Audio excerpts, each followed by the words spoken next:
Hey guys, Omni here. If you haven't seen part 1 of my reaction to Superman and Lois, go check that out because we're going to be diving into part 2. So far, my inklings on this show have been very positive, so I'm really excited to dive back into this. Remember, full unedited reactions are available on my Patreon as well as here on YouTube if you become a member at the champion level. But that being said, let's go ahead and get back into it.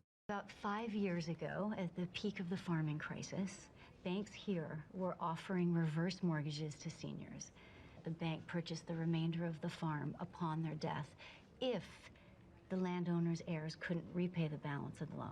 She didn't need that kind of money. The Gordons were going to be evicted from their farm. Margie Kelton's lung surgery made it so she could hardly put food on the table. I have dozens of stories. Everyone in town knew that if you were in trouble, Martha would be there. She was like this town's Superman, or Superwoman. Sounds like they had a lot in common. She still protected half the farm's value. You can either repay the loan, or you can accept a healthy buyout for the remaining value of the property.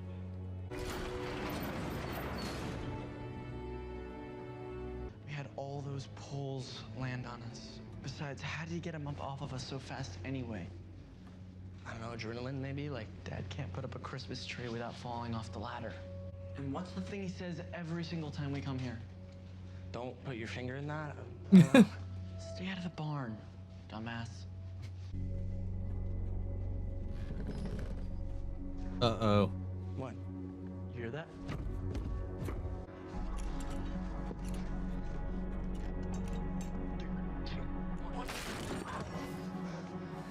Oh, God damn. Oh, no.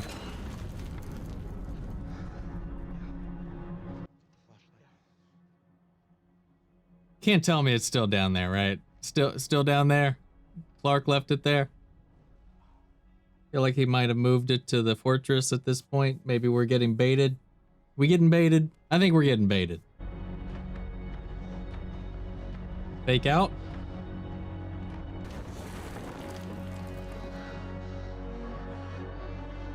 Nope. It's still there. Shit. What is that thing?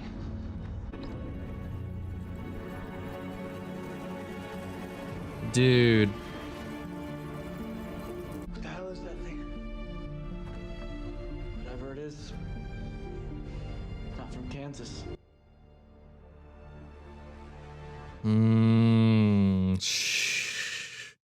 Fuck, you got some explaining to do. But those reverse mortgages weren't because the bank was feeling generous. You may have super strength and super hearing, but I have super smell, and those loans don't smell right. Yeah, I do have super smell, by the way. I just don't use it very often, you know. Not with 2 teenage boys in the house. Gross. 2 very upset teenage boys. Uh-oh. Here it is. Here it is. So that's why? Here's the moment. Never wanted us in the barn. Look, I can explain. Yeah, can you? Can you explain how I fell 30 feet and nothing happened? Just all you said is that we got lucky, but that was a lie, wasn't it? Yes. Yes, okay? It was a lie. That ship brought me to Earth. I landed here in Smallville, right in those cornfields over there. You're saying you're Superman? No, I've seen Superman before. We've seen him.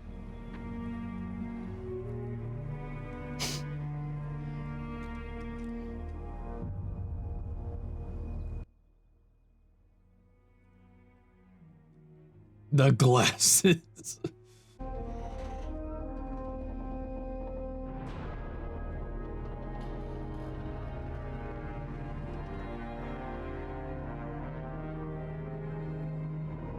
When your father first told me, I didn't understand either. I understand. All the times you were gone, you lied to us. You both did.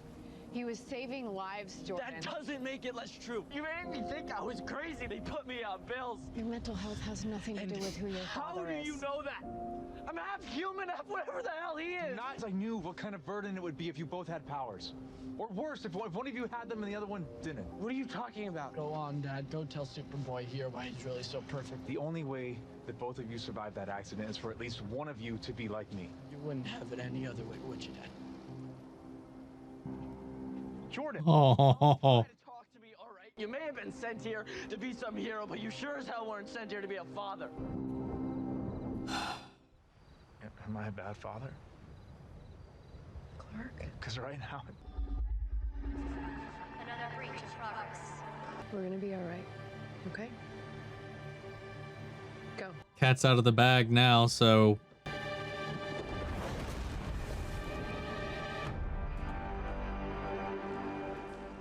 I found your message. I know you're here. And I know you can't see me. You can't see through lead. There's only a few weaknesses. So that's why you're choosing nuclear facilities.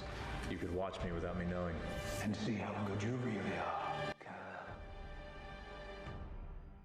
oh, I know everything there is to know about the last son of Krypton. Where I come from, let's just say the two of us have history. And where is that exactly? another Earth. My world was destroyed, but somehow I managed to survive. Yes, it is. See right here where I learned. Not as fast as I thought.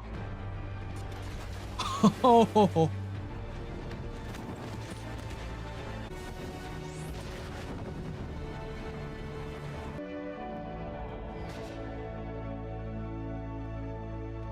What are you doing? What? Hey! It's my girlfriend! oh. What's your deal? Back off! Uh-oh. Oh, no. What the hell are you doing? You know how many townies I had to randomly DM to find out where this party was?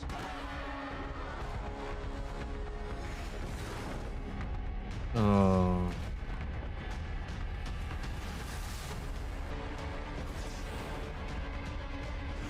Oh, shh.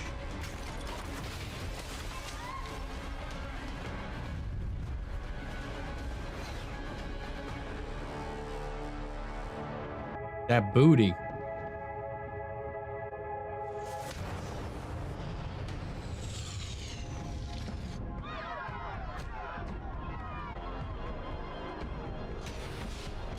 Oh, I'm scared, man. One of them's gonna pop off. Aren't you curious how I know so much about you, Caleb?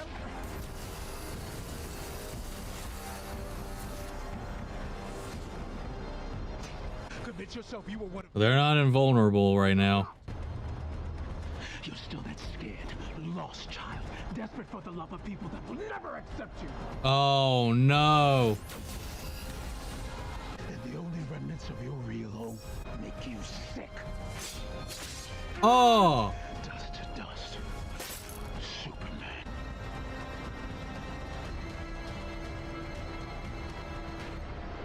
All right, so Jordan's got powers. Community bank for any unusual activity in the last 5 or So there's a theory 6 years. that we're going to talk about. Maxie, I gotta go. And I'm a little nervous about it now. Clark.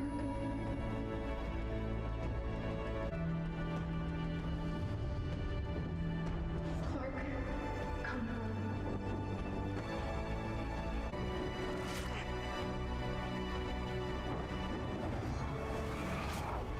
Oh.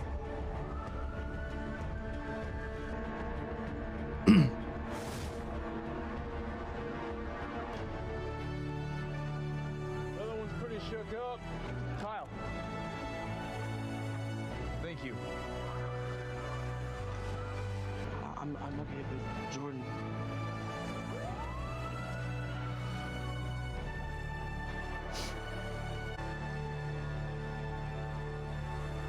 So you saved your brother.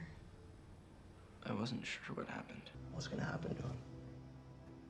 He's still worried about his brother. Jordan's powers are manifesting very differently than mine did. Yeah, it's probably like learning to drive a car, you know, if cars were indestructible and had giant death lasers as headlights. Sarcasm, probably not the best thing to do right now. Thanks. I haven't always been there for you. But I promise you, from now on, I will be. Before we do, Lana, I was wondering if you knew that a couple months before those reverse mortgages were offered, a company had secretly acquired your bank. Whose majority shareholder is Morgan Edge? Why would someone like Morgan Edge be interested in a bunch of family farms in Smallville, Kansas? Total disaster. Yeah, Right? look.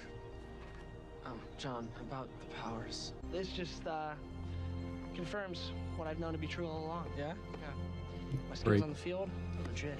Oh, okay. Come on. This Morgan Edge guy's got to be connected to this outsider in some way. Might be a plan to dismantle Clark, buying the planet, buying his hometown up. What would you guys think about staying here a little longer than any of us planned? Like a couple days or something? More like permanently. We know. It's a big conversation. Yeah, we'll have it tonight at family dinner. We just wanted to give you both some time to process what this would really be like. Well, until then, you two follow me out to the barn. I want to show you a few things. Like Superman things? Like how to attach a plow to a tractor. Those fields aren't going to plow themselves. Okay, but Dad, we have questions. We just found out our dad's Superman. I mean, like thousands and thousands of questions. All right. Doom guy. Cortana. We need to improve tactile function and speed if I'm gonna end this. We also need kryptonite. That was the last of your supply.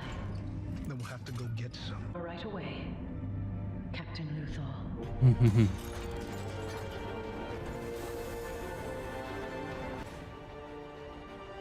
Oh. Fucking knew it. Knew it. All right. I don't know if they would have like a post credits or anything like that, but I mean, it's just an episode, but we'll let it play out here for a second. It's not, the credits aren't that long anyway. Yeah. Okay. Nothing there. So this is probably going to be broken up into parts. So we'll kind of see how this gets divided up in the end. Overall thoughts. I fucking loved this so much. I just liked everything, man, from the opening to the sequence. So, you know, this like here's Superman's whole life up to this point. They do minimally. I mean, this is the pilot. It's not going to really address the greater mythos, the greater world. We know this is in the Arrowverse. I know some people will be like, "Oh, this looks so different." Maybe it's not even going to be set in it. It is. It's already pretty much confirmed. There's a crossover already planned with this and the other shows. Diggle from Arrow is already planned to be showing up later in the season and directing an episode. I'm pretty sure directing an episode. And this Luthor is another piece of evidence. Because if you haven't been keeping up with the Arrowverse as a whole, you wouldn't know what he's referencing. This world already has a Lex. It already does. Played by John Cryer. He says, "My world, I come from another world." He knows everything about him. He knows how to fight him. He knows his weaknesses. He knows his identity. He has his own much better Lexo suit. And he talks about his world has been destroyed. Like, he knows all of his weaknesses. Just like him, his world was destroyed. He comes from another world that no longer exists. He's from another Earth.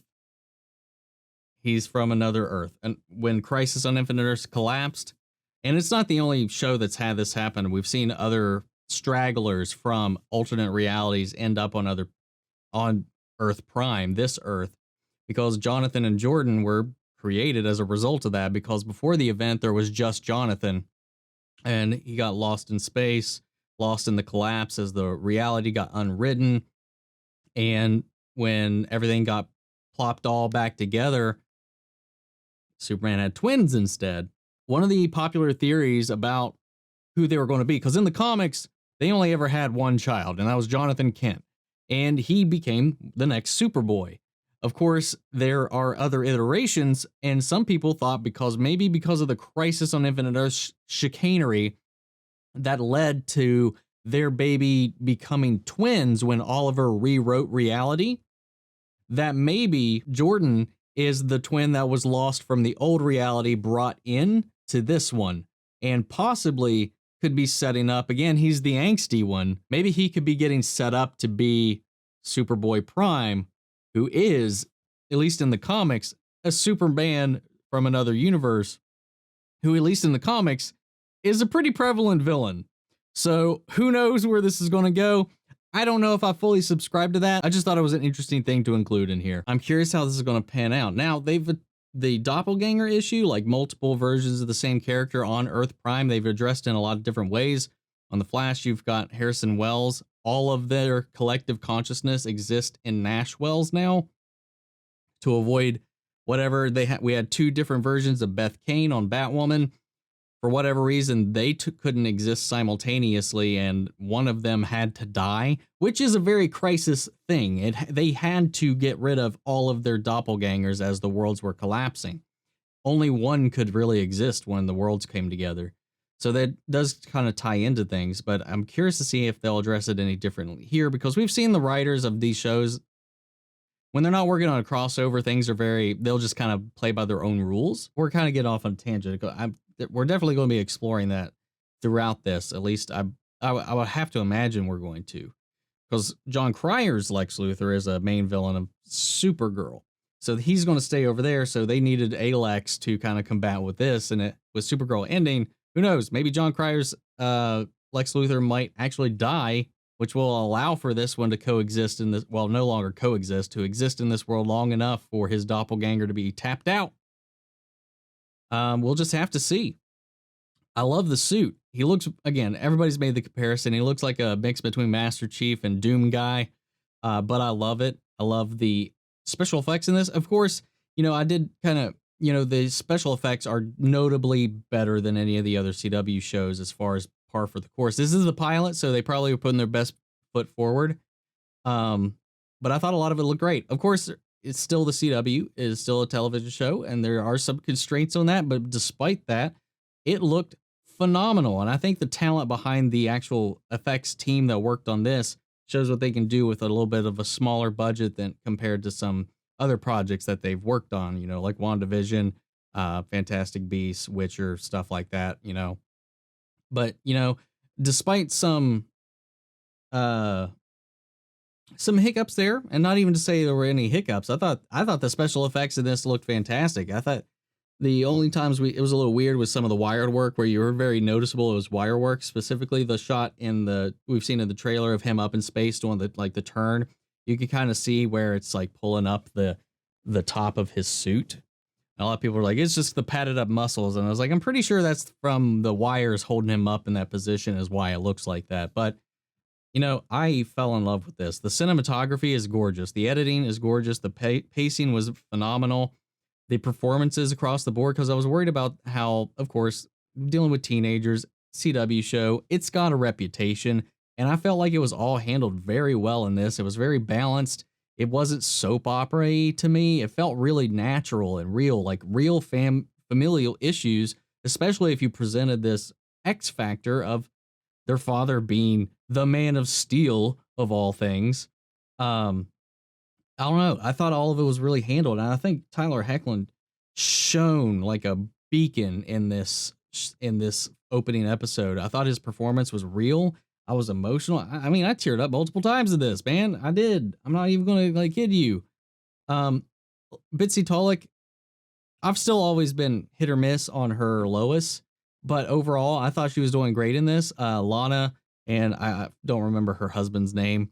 I like that dynamic, like with the homegrown feel of their perspective. The people that go away and then just kind of forget about their home while everything just kind of goes to shit, and then how that perspective shifts when somebody like this, what's his name already? I'm already forgetting. Something Morgan comes in and starts trying to play the friendly hand. And I'm sure that person is connected to this new Lex, maybe, unless it's two separate storylines going on. But it just seems so targeted to Clark, not just buying up the planet, which is miles away in Metropolis, but also buying up land specifically in Smallville and the Kent farm of all places. Seems a little suspicious to me. And I think that for somebody that is testing Clark on this Earth, testing him in this reality, it sounds like a Luthor move. And I think it's a Luthor move. And maybe he's working through this benefactor that exists in this world to whatever ends he will be going to with this. So yeah, I thought that was fantastic. The fight with them in space was really well done. Everything in the show so far was spot on. I don't really have any complaints whatsoever. I like that they even, like, you know, you would think, like, of course, with like this typical stance of the CW, that they would take like a very pointed, and it did kind of get a little pointed there with the Morgan type of character, you know, the eccentric businessman who presents themselves as like turning all these things around, but in the end they just kind of ruin everything they touch. Like, seems like a typical narrative, but then they also give you the other side of that, the small town side of that. And well, I really respect them for doing that. So it kind of does play to both sides, which is something that is probably the safest thing to do, especially with the Superman story, not to do anything overly CW like. You know, Arrow, I don't feel was really ever guilty of this. Flash rides the line somewhat, but of course, you know the shows I'm talking about. And I still like them, but they present one side and that's it. And I like I can respect what this show's doing. That being said, I thought this was a great opening episode, and I can't wait to see how it ties into the greater world, what the crossover is going to be like, where this story is going to go. The kids were fantastic. The relationship of the brothers in this, I thought was beautiful. Well handled, especially Jonathan. Like, he's like, yeah, he teases his brother. Like, I have a brother. I teased him all the time. He's probably got long-standing mental issues because of me. No joke. Sad as that is. But everything's fine now. We get along just fine now. But yeah, when growing up though, I gave him an exceedingly hard time. And it was, I like that they, you know, he can poke fun, he can tease him, he can pick on him, be sarcastic, call him a freak and weirdo and all that stuff. But at the end of the day, he's like, you need to take your pills. I still care about you. He's still there for him. He stands up for him. He's like, he's got his back despite it all. And I love that about it. There's like a very real dynamic to it. And I adore that. I didn't expect Martha to die. I didn't expect that at all. I mean, I know they moved into the farm, but I kind of assumed maybe she had already passed at this point, but I forgot about the funeral and the trailer and everything like that. So it's weird. It just caught me off guard, especially with the way they approached it. And Clark's turmoil and struggle with being a parent and Superman, I really felt it. Every emotion that they wanted you to feel in this episode, I felt it and I loved it. And it just got me excited for the next episode. I can't fucking wait. So I don't know what to say at this, but I'm just going to give you all another reminder that the full unedited reaction will be available on my Patreon as well as here on my YouTube channel if you become a member. It's the champion level tier if you want to check that out, full unedited. But yeah, I'm looking forward to this, man. This was fantastic. I loved it. What do you guys think? Sound off in the comments. Let me know your thoughts down below. We carry on the conversation after the video. Thank you guys so much for tuning in. And I'll catch you guys in the next episode of Superman and Lois. Take care, everybody.